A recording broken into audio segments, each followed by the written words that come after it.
नमस्कार, मैं हूं पीयूष शर्मा और आप देख रहे हैं नेक्स्ट 9 न्यूज पॉलिटिकल फाइट। अब देखिए, अखिलेश यादव का 2024 का जो खेला है वो शुरू हो गया है। आज हम डिबेट करने जा रहे हैं इसी पर कि अखिलेश यादव 2024 में जो करने वाले हैं, एक नया देखिए, क्योंकि भाजपा भी काफी कुछ कर रही है। भाजपा भी पसमानदा मुसलमानों को देखिए अपनी तरफ करने के लिए काफी कुछ कर रही है, जिसमें सूफी संतों का देखिए वो भी है। तो इसमें अखिलेश यादव भी अब कूद पड़े हैं। अखिलेश यादव ने भी 2024 की जो प्लानिंग है, जो तैयारी है, वो शुरू कर दी है। क्या कर दी है? आज देखिए कि अखिलेश यादव का 3 जगह दौरा था, जिसमें से 2 जगह जो है वो काफी इंपॉर्टेंट है। यानी कि अखिलेश यादव का पूर्वांचल का जो दौरा है आज शुरू हुआ था, जिसमें बुलंदशहर गए थे, वो गाजीपुर गए थे। अब देखिए कि जब बुलंदशहर में गए थे तो वहां पे उनको मिले शरद पवार।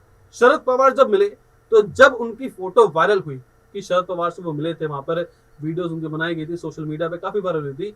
तब से देखिए काफी कयास और अटकलों का बाजार जो है वो गर्म हो गया है। तब से ही बोला जा रहा है कि शरद पवार के साथ मिलकर वो नगर निकाय चुनाव में और 2024 के चुनाव में ऐसा हो सकता है कि एनसीपी के साथ समाजवादी पार्टी गठबंधन कर सकती है। ये देखिए काफी बोला जा रहा था। अब यहाँ पर देखिए कि पूर्वांचल में जो एक दलित कार्ड है, उसमें भी काफी खेला जा रहा है। जब से स्वामी प्रसाद मौर्य का देखिए बयान जो वायरल हुआ है रामचरितमानस पर, उसमें दलित कार्ड, शूद्र कार्ड जो है वो काफी खेला जा रहा है।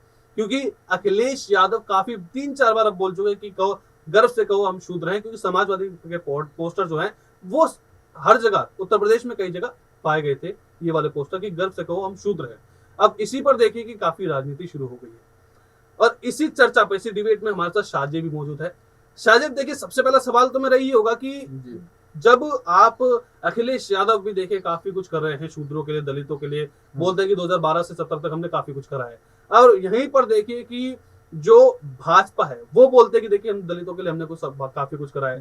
तो रामचरितमानस पर जो देखिए काफी विवाद जो उत्पन्न हो रहा है, और 2024 के लिए जो अभी से देखिए उन्होंने पूर्वांचल में M+Y समीकरण जो है वो शुरू कर दिया है, मुस्लिम प्लस वाई समीकरण, यादव समीकरण जो है वो शुरू कर दिया है, जाटों को अपनी तरफ शुरू कर दिया है। तो क्या आपको लगता है कि इन सब का फायदा 2024 में हो सकता है? क्योंकि भाजपा ने भी तो देखिए तैयारी कर ली है पसमानदा को साधने के लिए। क्या सच में हो सकता है फायदा? देखिए, एक मानसिकता जो है भारतीय जनता पार्टी की, वो किस तरीके से नजर आती है कि भाजपा के चित्तौड़गढ़ से सांसद है सीपी जोशी। उन्होंने कल संसद में जो है राष्ट्रपति का जो स्पीच हुआ उस पर अपना बयान व्यक्त किया, धन्यवाद व्यक्त किया, और उस पर उन्होंने जो है उनकी तुलना सबरी माता से कर दी, और प्रधानमंत्री नरेंद्र मोदी की तुलना जो है भगवान श्री राम से कर दी। तो अब आप यहाँ पर देखिए कि सबरी माता जो थी वो शूद्र समुदाय से आती थी, और भगवान श्री राम जो थे वो क्षत्रिय थे। तो भगवान श्री राम ने यहाँ पर सबरी माता का जो बेर खाकर के उनका उत्थान किया था। लेकिन यहाँ पर सीपी जोशी ने जो कहा, सीपी जोशी ने कहा कि हमारे प्रधानमंत्री नरेंद्र मोदी ने बड़ा दिल दिखाते हुए जो है सबरी माता का स्वागत किया भगवान श्री राम बन करके, बल्कि त्रेता युग में जो है भगवान श्री राम का स्वागत सबरी माता ने किया था। तो ये कहीं ना कहीं दर्शाता है कि भाजपा चाहे पिछड़े जाति के लोगों को, दलितों को कितने भी सर्वोच्च पद पर बैठा दे, लेकिन हमेशा उन्हें नीच निगाहों से देखती रहेगी। बिहार में आपने देखा कि नीतीश कुमार को उन्होंने कुर्सी पर बैठा दिया था मुख्यमंत्री की, तो एहसान जताते रहते थे कि देखिए हम मेजॉरिटी में, उसके बाद भी हमने आपको मुख्यमंत्री की कुर्सी दी। तो यही कहीं ना कहीं राष्ट्रपति द्रौपदी मुर्मू के साथ करने का जो है प्रयास कर रहे हैं। इससे उनका अपमान हुआ है साफ सीधे तौर पर।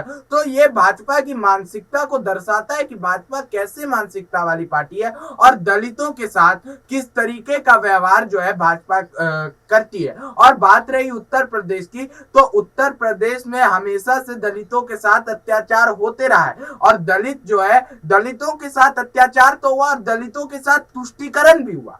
दलितों को कोई सही राजनीतिज्ञ नहीं मिला।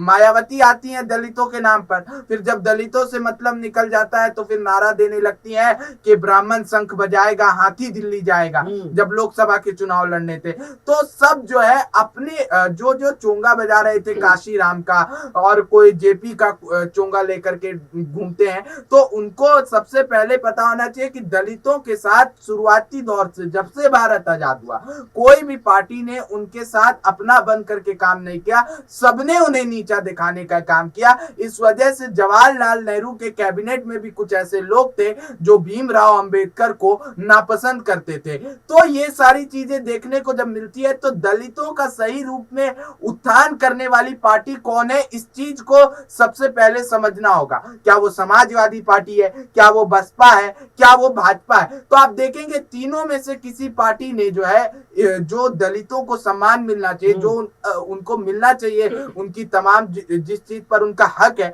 वो दिलाने में नाकाम रही है, चाहे वो कांग्रेस ही क्यों ना हो। तो दलितों को चाहिए कि अपनी लड़ाई लड़े, सरकार से लड़ाई लड़े और समझे कि उनके लिए कौन किस तरीके से काम करते आया और किसने सबसे बेहतर किया है, उसको ही चुन करके दलितों को लाना चाहिए। नहीं, आपको क्या लगता है शाहजेब कि यहाँ पे जब महाराष्ट्र की बात हो रही है, महाराष्ट्र और जी। उत्तर प्रदेश में देखिए नगर निकाय के चुनाव है, जी। अब यहाँ पर देखिए कि शरद पवार आज मिलते हैं बुलंदशहर में अखिलेश यादव से, तो देखिए कोई कोइंसिडेंस तो हो नहीं सकता, जी। क्योंकि वहां पे गए, एक अचानक से मिल गए, और इतने बड़े नेता है शरद पवार, इतने बड़े नेता है अखिलेश यादव, जी। दोनों बड़े नेता है, कोई छुटभैया नेता तो है नहीं। जी। अब यहाँ पर जब दोनों मिलते हैं, चलो मान भी लिया कोइंसिडेंस है, चलो मान ली, ठीक है हमने, लेकिन आपको क्या लगता है कि अब अखिलेश यादव नेशनल पॉलिटिक्स में उतरने की तैयारी तो नहीं कर बिल्कुल, रहे? देखिए राष्ट्रीय राजनीति में उतरने की तो तैयारी अखिलेश यादव ने कर दी है, और मुझे लगता है कि ये जो रामचरितमानस का तो मुद्दा मतलब आप ये बनाया गया, आप इनडायरेक्टली यही बोल रहे हैं कि जो सपा कार्यकर्ता बोल रहे हैं कि अखिलेश यादव को प्रधानमंत्री बनाएंगे? जी बिल्कुल, देखिए यहाँ पर तो प्रधानमंत्री के बनने के लिए तो तमाम विपक्षी नेताओं के मन में लड्डू फूट रहे हैं, और उसमें कहीं ना कहीं अखिलेश यादव का नाम है। और अब जहां तक आप उनकी मुलाकात के बारे में बता रहे हैं, शरद पवार से मुलाकात, तो देश में मंडल 2 की राजनीति एक बार फिर से शुरू हो गई है, और उसमें अखिलेश यादव भी अहम भूमिका निभाते हुए नजर आ रहे हैं। इस वजह से रामचरितमानस को लेकर के जो विवाद छेड़ा गया है, स्वामी प्रसाद मौर्य ने जो बयान दिया है, उसके बाद साफ सीधे तौर पर समझ में आ रहा है कि दलितों को साधने के लिए जो है यहाँ पर रणनीति बना दिया, और कमंडल पे एक बार फिर से मंडल को चढ़ाने की राजनीति शुरू हो रही है। जैसे कि आपने देखा था जो खम्मम में जो सभा आयोजित की गई थी केसीआर के द्वारा, उसमें केरल के मुख्यमंत्री पिनराई विजयन, उसके बाद केसीआर, अखिलेश यादव, भगवंत मान, अरविंद केजरीवाल, तमाम नेता मौजूद थे। तो ये सारी चीजें राष्ट्रीय राजनीति की तरफ ही इशारा कर रही है कि देश में अब एक और फ्रंट जो है बन करके तैयार होता हुआ नजर आ रहा है। और शरद पवार की जब बात कर रहे हैं आप, तो शरद पवार तो इस गेम में पुराने हैं। प्रधानमंत्री बनने के लिए तो उन्होंने कई दांव पेच खेले हैं, उस समय भी दांव पेच खेला जिस समय सोनिया गांधी को प्रधानमंत्री बनाने की बात की जा रही थी। उन्होंने कांग्रेस से बगावत कर दी, अपनी जो है पार्टी बना ली, एनसीपी बना ली। तो शरद पवार इस गेम के तो बहुत पुराने खिलाड़ी, और उनसे अखिलेश यादव की मुलाकात तब तो साफ सीधे तौर पर राष्ट्रीय राजनीति की ही चर्चा। बिल्कुल, देखिए काफी अच्छा बताया शाहजेब आपने, आपका धन्यवाद। लेकिन यहाँ पर देखिए जो अखिलेश यादव और शरद पवार चाह रहे हैं, क्या उसमें भाजपा जो है सेंधमारी कर पाएगी? क्या 2024 के लिए अखिलेश यादव परिपक्व है क्या प्रधानमंत्री बनने के लिए? आप इसका देखिए जो जवाब है वो हमें कमेंट बॉक्स में जरूर दीजिए। अगर ये वीडियो आपको अच्छी लगे तो इस वीडियो को लाइक कीजिए, शेयर कीजिए, हमारे चैनल सब्सक्राइब कीजिए। तब तक आप देखते रहिए नेक्स्ट न्यूज़ पॉलिटिकल बाइट।